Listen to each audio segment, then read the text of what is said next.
अपहरण नाही तर स्वखुशीनंच गेले, जबरदस्तीने व्हिडिओ काढल्याचा आरोपही खोटा. भिगवण अपहरण नाट्यातील ती तरुणी न्यूज 18 मराठीवर.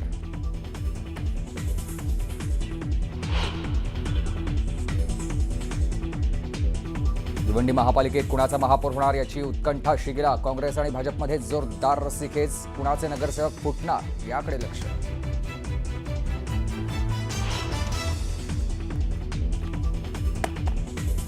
ठाकरेंच्या शिवसेनेकडून स्वीकृत नगरसेवक म्हणून साईनाथ दुर्गे, माधुरी मांजरेकर, कैलास पाठक यांची नावं निश्चित. राज ठाकरे एकनाथ शिंदेंच्या भेटीनंतर तातडीनं निर्णय घेतल्याची सूत्रांची माहिती. खेळता खेळता थकलेला 4 वर्षांचा चिमुकला शाळेतच कोंडला गेला. नागपूरमधील धक्कादायक प्रकार. पोलिसांनी रात्रभर शोध घेतल्यानंतर दुसऱ्या दिवशी शाळेतच सुखरूप आढळलाय चिमुकला.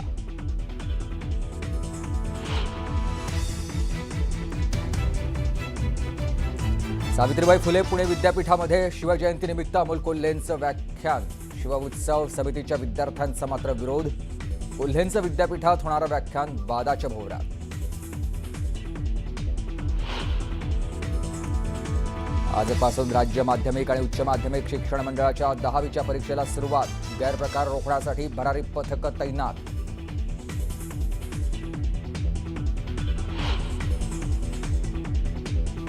माओवाद्यांना लिट्टेच्या दहशतवाद्यांनी दिले होतं प्रशिक्षण. माओवाद्यांचा माजी कमांडर बलोजुल्ला वेणुगोपालचा मोठा खुलासा.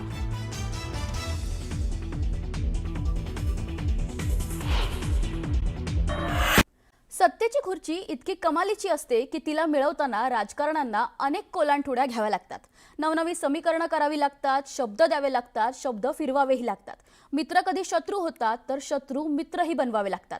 अशी ही खुर्ची मिळवण्यासाठी भिवंडीत महाभारत सुरू आहे. पाहूयात स्पेशल रिपोर्ट. भिवंडीत कुणाचा होणार महापौर? भिवंडीत भाजपला मोठा धक्का. भिवंडीत काँग्रेस मारणार बाजी. भिवंडीत शुक्रवारी होणाऱ्या महापालिका निवडणुकीच्या पूर्वी मोठी राजकीय उलथापालट. भिवंडीत शुक्रवारी होणाऱ्या महापालिका निवडणुकीच्या पूर्वी मोठी राजकीय उलथापालट झाली आहे. आतापर्यंत राज्यात भाजपमध्ये इतर पक्षातून इनकमिंग होत होतं, मात्र पहिल्यांदाच भाजपमध्ये उभी फूट पडून भाजपच्या नगरसेवकांनी थेट काँग्रेसला मदतीचा हात देण्याचं ठरवलंय. भिवंडीत घडलेल्या या वेगवान घडामोडींमुळे भिवंडीत नेमका कुणाचा महापौर होणार याची उत्सुकता आहे. भाजपकडून नारायण चौधरी यांना उमेदवारी देण्यात आली, मात्र त्यानंतर भाजपच्या शहराध्यक्षांकडून महापौर पदासाठी स्नेहा पाटलांच्या नावाचं पत्र देण्यात आलं. त्यामुळे नाराज झालेल्या नारायण चौधरींनी आपल्या समर्थकांसह काँग्रेस आणि राष्ट्रवादी काँग्रेसनं स्थापन केलेल्या भिवंडी सेक्युलर फ्रंटला पाठिंबा देण्याचा निर्णय घेतला. विशेष म्हणजे काँग्रेसच्या हर्षवर्धन सपकाळ यांच्या सोबत झालेल्या पत्रकार परिषदेत सुद्धा नारायण चौधरी उपस्थित होते. या घडामोडींमुळे भिवंडीत काँग्रेसच्या आशा उंचावल्या. उमेदवाराच्या संदर्भात चर्चा करण्याकरता तातडीने निरीक्षक त्या ठिकाणी आम्ही पाठवत आहोत.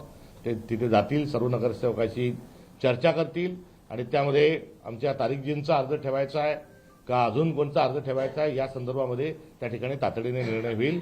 मी एवढंच या निमित्तानं बोलतो की भारतीय जनता पक्षला सोडून आता जे चौधरीजी जे आलेले आहेत ते आता काँग्रेस प्रणित आघाडीचा ते एक महत्वाचा एक आघाडीतले सदस्य राहतील. मी त्यांचं स्वागत करतो. भिवंडी निजामपूर महापालिका निवडणुकीत कोणत्याच पक्षाला बहुमत मिळालेलं नाही. 90 जागा असलेल्या महापालिकेत बहुमताचा आकडा 46 आहे. भिवंडी महानगरपालिकेत काँग्रेसला सर्वाधिक 30 जागा मिळाल्यात. त्या खालोखाल भाजपला 22 जागा, शरद पवारांच्या राष्ट्रवादी काँग्रेसला 12 जागा, शिंदेच्या शिवसेनेला 12 जागा, समाजवादी पक्षाला 6 जागा, कोणार्क विकास आघाडीला 4 जागा, भिवंडी विकास आघाडीला 3, अपक्षांना 1 जागा मिळाली आहे. आता काँग्रेस, शरद पवारांची राष्ट्रवादी आणि भाजपचे नारायण चौधरी समर्थक एकत्र येत सत्ता स्थापनेच्या तयारीत आहे. महापौर हा सेक्युलर फ्रंट जी काँग्रेस प्रणित सेक्युलर फ्रंट भिवंडीत झालेला आहे त्यांचाच महापौर होणार, त्यांचाच उपमहापौर त्यांचा. या निरीक्षकाकडे चर्चा करून तुम्ही पक्षाचे विचारण्यापेक्षा राष्ट्रवादीचा का काँग्रेसचा का कोणाचा विचारण्यापेक्षा आमचं जो सेक्युलर फ्रंट झालेला आहे भिवंडीत काँग्रेस प्रणित, त्या सेक्युलर फ्रंटचाच महापौर होणार. काँग्रेसचे 30 नगरसेवक, शरद पवारांच्या राष्ट्रवादीचे 12 आणि भाजपच्या नारायण चौधरींसह असलेल्या नगरसेवकांच्या मदतीनं सत्ता सोपान गाठण्याचा काँग्रेसचा प्रयत्न आहे. नारायण चौधरींच्या या खेळीमुळे भिवंडीत भाजपला मोठा धक्का बसलाय. जो फुटून जातो तो भाजपवाला नाही. जो भाजपच्या विचारांशी प्रामाणिक आहे तोच स्वयंसेवक, तोच कार्यकर्ता. आणि म्हणून नेमका भिवंडीच्या प्रकरणातली मी माहिती घेईन, पण जो सर्वसाधारणतः आमच्या विचाराशी फारकत घेतो तो भाजपचा नाही. तो भाजप फुटीर म्हणता येणार नाही. तो आम्हाला सोडून बेदखल झालेला आहे असं मी म्हणेन. पक्षांतरबंदी कायद्याचा महाराष्ट्र पॅटर्न काय आहे हा आपल्या सगळ्यांसोबत आहे. त्यामुळे तेव्हा कुठे गेला होता राधे तुझा धर्म हा प्रश्न मी विचारणार नाही. मात्र तांत्रिकता जी आहे ती देखील पूर्ण केल्या जाईल. आम्ही कुठल्याच पद्धतीनं भारतीय जनता पक्ष किंवा शिंदे शिवसेनेसोबत न जाण्याची आमची भूमिका जी आहे तिला त्यांनी सकारात्मक प्रतिसाद दिलेला आहे. आणि आता जे पुढचे आहेत, किती आहेत, काय आहेत, कसं होईल, याचं 20 तारखेला याचं जे आहे त्या 20 तारखेनंतर या गोष्टीवर स्पष्टीकरण आपसूक होईल. भिवंडीत कोणता पक्ष कुणाला पाठिंबा देणार याचा थांगपत्ता लागत नसल्यानं ही निवडणूक चर्चेत आहे. अशातच भाजपच्या नारायण चौधरींनी पक्षाविरोधात शड्डू ठोकल्यामुळे राजकीय गणित बदलण्याची शक्यता आहे. आता घोडा मैदान जवळ आहे. शुक्रवारी याचा फैसला होणार आहे. Bureau report, news 18 Marathi. Radhakrishna Vikhe पाटलांनी रोहित पवारांवर टीका केली आहे. अजित पवारांच्या अपघाताचं भांडवल करू नका. अजितदादा हयात असताना तुम्ही त्यांच्यासोबत कसे वागलात? अजित पवारांना तुम्ही कधी सन्मान मिळू दिला का? याचं उत्तर महाराष्ट्राला द्या, असं विखे पाटलांनी टीका करत म्हटलंय. दुर्दैवानं ज्या पद्धतीने ते सारखं माध्यमापुढे मांडण्याचा प्रयत्न रोहित पवार करतायत हे क्लेशदायक आहे. म्हणजे ज्यावेळी अजित पवार ज्यावेळी हयात होते त्यावेळी तुम्ही कसे वागला अजित पवारांबरोबर हे लोकांना माहित नाही का? तुम्ही कसे वागलात, तुमचे काका कसे वागले, अजित पवारांना तुम्ही सन्मान मिळू दिला का कधी? काँग्रेसच्या काळामध्ये जास्त जागा राष्ट्रवादी येऊनही त्यावेळी अजितदादांना मुख्यमंत्री पदाची संधी कोण नाकारली? याचे एकदा उत्तर द्या ना महाराष्ट्राला. हे तुम्ही काय याचं भांडवल करण्यापेक्षा मला वाटतं 100% सरकार चौकशी करेल. सीबीआय इन्क्वायरी आवश्यकता असेल माननीय मुख्यमंत्री निर्णय करतील.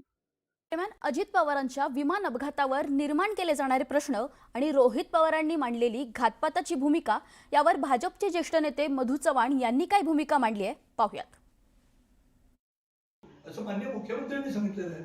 दर 2 दिवसांनी 3 दिवसांनी, पहिल्यांदा 3 दिवसांनी आम्ही आता जाहीर करणार आहोत, संशय निर्माण करणार आहोत त्यांच्या मृत्यूबद्दल. एक नॅरेटिव्ह सेट करायचा प्रयत्न करतायत ते माझ्या बरोबर नाही. त्यांच्याकडे जर काय पुरावे असतील चांगली गोष्ट आहे, त्यांनी द्यावे ना. त्यांनी अशा तऱ्हेचं वक्तव्य करण्यापूर्वी आपल्या आजोबांना विचारले का की आजोबा माननीय शरद पवार म्हणाले की हा निव्वळ अपघात आहे, कोणी याचं राजकारण करू नये. तर त्यांचा नातूच राजकारण करतोय. त्यामुळे रोहित पवार आपल्या आजोबांच्या मताची सहमत आहेत की असहमत आहेत की आता नंतर सुद्धा माननीय शरद पवार साहेबांना सुद्धा असं वाटतंय का की रोहित बोलतोय ते बरोबर बोलतोय? कोण राजकारणामध्ये सूट घेतोय? एखादा माणूस आपल्या राजकीय स्वप्नांच्या आड येत असेल आणि त्याचं त्या ठिकाणी लोकशाहीच्या मार्गाने त्याला आपला पराभव करता येत नसेल तर त्या ठिकाणी अच्छा हत्या केल्या जातात. मग संशयाची सुई त्यांच्या मनात जे नाव आहे ते बोलताना असंच वाटतं की कोणाचं त्यांच्या मनात नाव आहे. संशयाची सुई कोणाकडे जाऊ शकते की बारामती आणि पुणे जिल्ह्याच्या परिसरात वर्चस्व अजितदादांचं राहायला पाहिजे की आणखीन कोणाचं राहायला पाहिजे, त्यांच्याकडे जाऊ शकते संशयाची सुई.